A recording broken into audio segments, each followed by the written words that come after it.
Hello बच्चों, welcome back to my channel.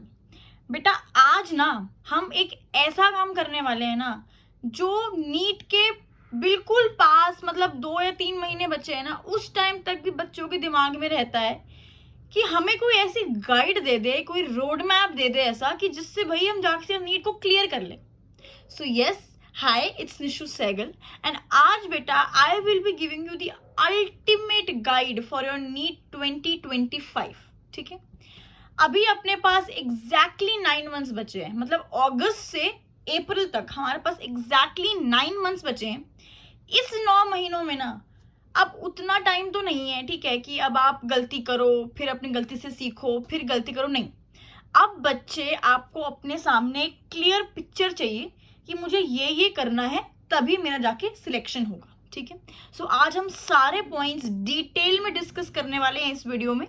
उससे पहले बेटा आई वॉन्ट यू ऑल कि एक पेन पेपर ले आओ, ठीक है, लिखते जाओ, देखकर भूल के चले जाओगे, मजा नहीं आएगा आपको भी और मुझे भी। ठीक है, ठीक है, देखो बच्चे 9 मंथ्स ना कहने को तो एक नीट जैसा बड़ा एग्जाम क्लियर करने के लिए 9 मंथ्स बहुत ही कम टाइम बचा है। ठीक है, जो बच्चों ने फाइनली डिसाइड कर दिया है कि अब हम ड्रॉप लेने वाले हैं, ठीक है, वो पैनिक भी कर रहे होंगे कि सिर्फ 9 मंथ्स बचे हैं। लेकिन अगर तुम यहां और यहां से दिल और दिमाग को पक्का करके ना एक निश्चय कर लोगे कि नहीं भाई हमें तो करना है, and if you start asking yourself कि कैन आई डू इट, ठीक है, अगर आप ये पूछना बंद करके ना सीधा करना शुरू करोगे ना बच्चे, 9 मंथ्स बहुत लंबा टाइम है। ठीक है, आई एम गारंटिंग यू, अगर अभी आप ग्राउंड जीरो पर भी हो ना, आपको पता ही नहीं कि सिलेबस क्या है, फिर भी अगर आप आज शुरू करोगे ना you can definitely crack NEET.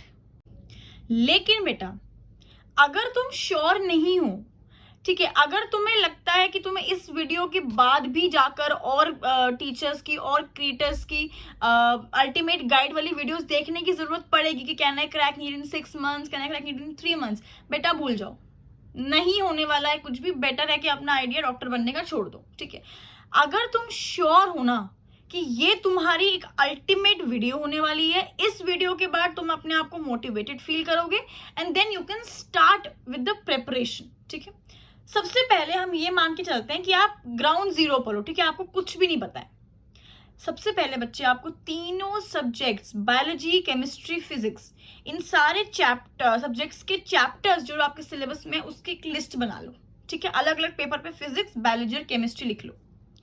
अब बेटा सबसे पहले ना select one teacher, one good teacher, anybody, लेकिन एक क्या होता है ना, मैंने बहुत सारे बच्चों को ये गलती करते देखी है कि अपने कोचिंग में अलग पढ़ेंगे, घर आकर 2-3 यूट्यूब टीचर्स की वीडियो फॉलो करेंगे। नहीं बच्चे, सबका पढ़ाने का तरीका अलग होता है, एंड में ना पजल होके रह जाओगे। Select any one teacher for the 3 different subjects, उस टीचर का नाम उन चैप्टर्स के आगे लिख दो। ठीक है, अब बच्चे बुक्स, जिस सब्जेक्ट की जितनी बुक्स आपको पढ़नी है ना वो सामने आप लिखते जाओ। फॉर एग्जाम्पल बायोलॉजी के लिए हमारा मेन तो सबसे पहले हमारी ये मैडम जी हमारी एनसीईआरटी है। ठीक है, ठीक है, फिजिक्स में आपके पास जो आपके क्लास नोट्स हैं आपको वो लिखने, कोई एक बुक मतलब, ठीक है, आप उस चैप्टर के आगे लिखते जाएंगे। अब हमने अगला काम क्या करना है बेटा, बेसिक्स को स्ट्रॉन्ग करना है। कुछ बच्चे यहाँ पर ऐसे हैं जो समझते हैं कि भाई मैं फन्ने खाऊं, हम सबसे टफेस्ट टॉपिक से शुरू करेंगे। बेटा उसमें क्या होता है ना, टफ तो नहीं कर पाते हो, उस पैनिक के चक्कर में ना जो इजी टॉपिक्स है ना वो भी छोड़ जाते हो। सबसे पहले हर सब्जेक्ट के अपने जो बेसिक्स है ना वो स्ट्रॉन्ग कर लो। ऑलवेज एंड ऑलवेज बच्चे एनसीईआरटी के सीक्वेंस से तैयारी करो। कुछ बच्चे क्या करते हैं, पहले चैप्टर 12 कर लिया क्योंकि इंटरेस्टिंग है, फिर ह्यूमन रिप्रोडक्शन कर लिया, ऐसे नहीं करना है। एनसीईआरटी वाले गधे नहीं है, एक सीक्वेंस दिया है उन्होंने, every chapter is interlinked to the other chapter mostly. ठीक है, तो पहले आप एनसीईआरटी का सीक्वेंस फॉलो कर लो, टिक करते जाओ, चैप्टर 1 हो गया, 2 हो गया, 3 हो गया। ठीक है बेटा, सबसे इंपॉर्टेंट बात, कुछ बच्चे ये सोचते हैं, इंफीरियरिटी कॉम्प्लेक्स फील करते हैं कि हमारे पास तो कोचिंग के पैसे नहीं है, क्या हमारा नीट क्लियर नहीं हो पाएगा?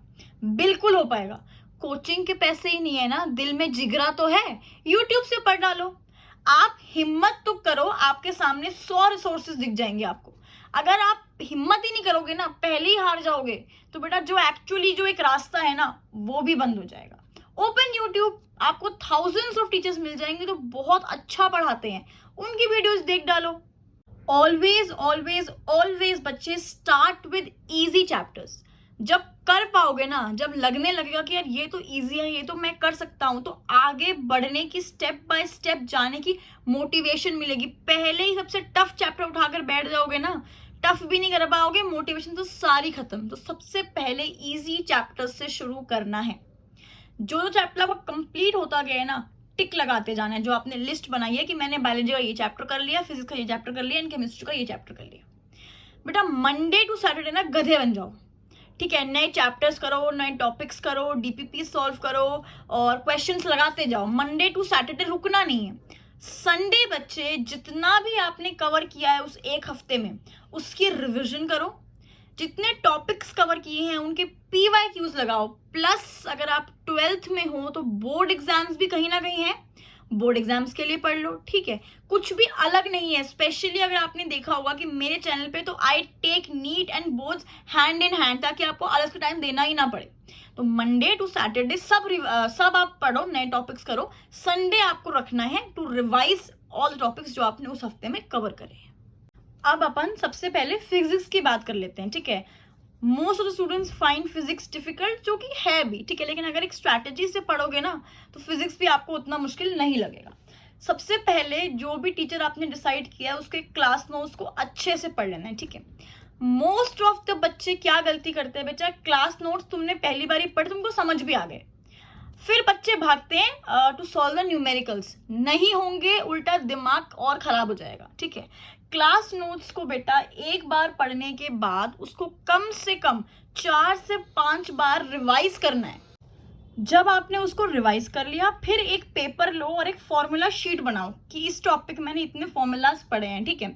उसके बाद बेटा आपको क्वेश्चन सॉल्विंग पे जाना है। ट्रस्ट मी, फिजिक्स में कुछ भी उतना काम नहीं आता है जितनी कि वो फॉर्मूला शीट। वो फॉर्मूला शीट ना बच्चे, it acts as a saviour when you are sitting in that 3 hour exam, ठीक है। क्वेश्चन सॉल्व करने वाला आपको PYQs करने हैं। PYQs करने के बाद again revise your class notes. Class notes revise करने के बाद फिर आप जो आपकी टेस्ट सीरीज है वो टेस्ट दो। फिजिक्स के केस में अभी NCERT के पीछे मत भागो।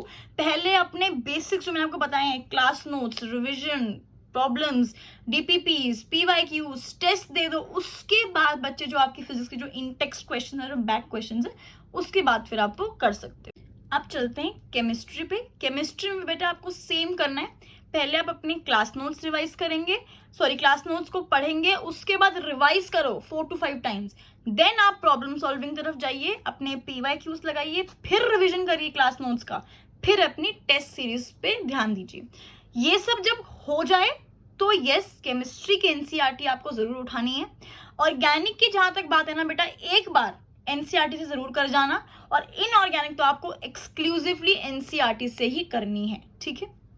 अब हम करते हैं बायोलॉजी की बात। बेटा बायोलॉजी जो है ना, इट रिक्वायर्स थरो रीडिंग। पहली बात तो आपकी ये जो बायोलॉजी की बुक है ना, ये कोई न्यूज़पेपर नहीं है कि आप इसको स्टोरी के फॉर्म में पढ़ते जाएंगे, नहीं समझ में आएगा, नहीं समझ में आएगा। इसीलिए सबसे पहले आपको अपनी टीचर के नोट्स लगाने हैं। जो भी टीचर से आप पढ़ रहे हो उसके नोट्स को पहले लगाओ, उसके बाद आप ये NCERT खोलेंगे। बायोलॉजी का कोई और रूल नहीं है। क्लास नोट्स प्लस NCERT, यही आपकी नैया पार लगाने वाली है इन केस ऑफ बायोलॉजी। उसके बाद फिर आप अपनी प्रॉब्लम सॉल्विंग और PYQs पे जा सकते हैं, ठीक है। अब बेटा एक बड़ा इंपॉर्टेंट टर्म है माइंड मैप्स। माइंड मैप्स कुछ ऐसे होते हैं बेटा, माइंड मैप्स ना एक तरह से आपके लास्ट मिनट सेवियर हैं। फॉर एग्जाम्पल आप एग्जाम हॉल में जाने वाले हो, कुछ टॉपिक आपको लग रहा है आप भूल रहे हो, just open mind map quickly and आप उसको रिवाइज कर सकते हो, ठीक है। I would always prefer, and आपको सजेस्ट मैं यही करूंगी कि आप अपने हाथों से हर टॉपिक का ऐसा कुछ माइंड मैप बनाइए, क्योंकि आई स्ट्रांगली बिलीव जितना लिखते हो ना उसमें से कुछ तो यहाँ पर जाता है, ठीक है। स्टिल इफ यू फील कि you don't have enough time या माइंड मैप बनाना नहीं आ रहा है, you can always check it on my telegram channel. You will find my name by Nishu Sehgal Balaji. Link description में है। मेरे Telegram channel पर आपको हर टॉपिक वाइज माइंड मैप मिलेंगे, डिटेल्ड माइंड मैप्स, ठीक है। तो आप वहां से उसको उठाकर भी याद कर सकते हैं। हफ्ते 1 टेस्ट कंपल्सरी कर लो अपने लिए कि आपको हर हफ्ते जो भी आपने मंडे टू सैटरडे पढ़ा है उसका रिवीजन के बाद आपने एक टेस्ट तो लगाना ही लगाना है ऑन योर संडेज। अब बेटा तुमने टेस्ट दिए, नंबर आ गए, ठीक है, अब तुम नेक्स्ट टॉपिक पे जा रहे हो, तो बेटा इसलिए तो टेस्ट मत ही दो। जब तक तुम अपना सेल्फ एनालिसिस नहीं करते हो ना, टेस्ट देने का कोई फायदा नहीं है। आपने टेस्ट दिया, यू गॉट योर रिजल्ट्स, आपको बेटा लिस्ट बनानी है। फर्स्ट लिस्ट कि कौन से टॉपिक्स आप उस टेस्ट के लिए पढ़ के ही नहीं गए थे, ठीक है। सेकेंड लिस्ट बेटा कौन से ऐसे टॉपिक्स हैं जो आपने पढ़े थे फिर भी गलत हो गए, दैट मीन्स वो आपने अच्छे से नहीं पढ़े, ठीक है, you that needs revision. Third list बच्चे सिली मिस्टेक्स, कहां पर आप मिस्टेक्स अवॉइड कर सकते थे जो आपने जल्दबाजी में गलत कर दी। बेटा ऐसे सिस्टमैटिकली काम करोगे ना, आपके मार्क्स जरूर इंक्रीज होंगे। आप मेरे से लिख के ले लो। तो आपको इस 3 जो लिस्ट बनी है इस पे आपको दोबारा से काम करना है, ठीक है। अब पता है क्या होता है, जब हम ऐसी कोई वीडियो देखते हैं ना मोटिवेशनल, तो हम कुछ टाइम के लिए तो बहुत मोटिवेट हो जाते हैं। फिर हम हंट करते हैं टॉपर्स के इंटरव्यूज से। कोई टॉपर बोलता है मैं 10 घंटे पढ़ता था, कोई टॉपर बोलता है मैं 15-20 घंटे पढ़ता हूं। फिर हम क्या करते हैं, we start thinking it as a race. बेटा ये एक रेस नहीं है, ये मैराथन है। ये जो 9 मंथ्स है ना, ये आपके मैराथन है। मैराथन में क्या होता है कि we start slowly, we maintain a steady pace. अगर आपका ग्राफ सीधा ऐसे और फिर ऐसे हो गया ना बेटा, you will not be able to clear your NEET exam, ठीक है। मिनिमम 7 आवर्स ऑफ स्लीप आपने अपनी इस बॉडी को देनी है, क्योंकि सीधा ऐसे, ठीक है, कि से 2 घंटे 3 घंटे सो रहे हैं, फिर बेटा इतनी नींद भर जाएगी कि ना फिर 10 घंटे 15 घंटे सिर्फ सोगे, ग्राफ ऐसे आ जाएगा। मिनिमम 7 आवर्स ऑफ स्लीप आपको देनी है एक दिन में। Minimum 6 to 7 hours of self study. ये नहीं कि मैं कोचिंग में पढ़ाया 4 घंटे, मैंने टेस्ट सीरीज में 3 घंटे दी, मेरा हो गया, नहीं। यहाँ कितना जा रहा है, 6 to 7 hours of self study is very important. एक और बेटा अपने आपको ना टारगेट मत दो कि अच्छा आज मेरे को 3 चैप्टर करने ही करने हैं। जब दिमाग में प्रेशर रहता है ना, तो कुछ भी अच्छे से नहीं कर पाता है बंदा। Just go at a steady pace. And finally बेटा इस दिमाग को रिलैक्सेशन की भी जरूरत है। एंड के दिनों में इतना भर जाओगे, एक्सरसाइज नहीं करोगे, बीमार पड़ जाओगे ना, कोई देखेगा नहीं, ठीक है। So this mind also needs relaxation. अब आते हैं हम बैकलॉग्स पे, ठीक है। जब हम इतना कर रहे हैं ना बेटा, ये जो एनसीईआरटी तीनों सब्जेक्ट की है ना, ये अपने आप में एक बहुत वास्ट बुक है, ठीक है। तो ऑफ कोर्स बैकलॉग्स रहेंगे। बैकलॉग्स की लिस्ट बनाओ, टॉपिक्स जो नहीं हो पा रहे हैं उसकी लिस्ट बनाओ। जब सब हो जाएगा ना, एंड में आपको अपने बैकलॉग्स करने हैं, ठीक। बैकलॉग सबके होते हैं, मेरे भी हैं आज तक, लेकिन उसको फेस करना सीखो, ठीक है। लिस्ट बनाओ, सब कुछ करने के बाद come back to your backlogs, ठीक है। सबसे इंपॉर्टेंट चीज, सीधा फर्स्ट रैंक की तरफ एम मत करो बेटा, ठीक है, मत करो एम। क्योंकि क्या होता है ना, जब हम बहुत ज्यादा अपना मन में टारगेट बना लेते हैं ना, तो कहीं ना कहीं अंदर से जब हम उस टारगेट को मीट नहीं कर पाते हैं, वी फील डीमोटिवेटेड, ठीक है।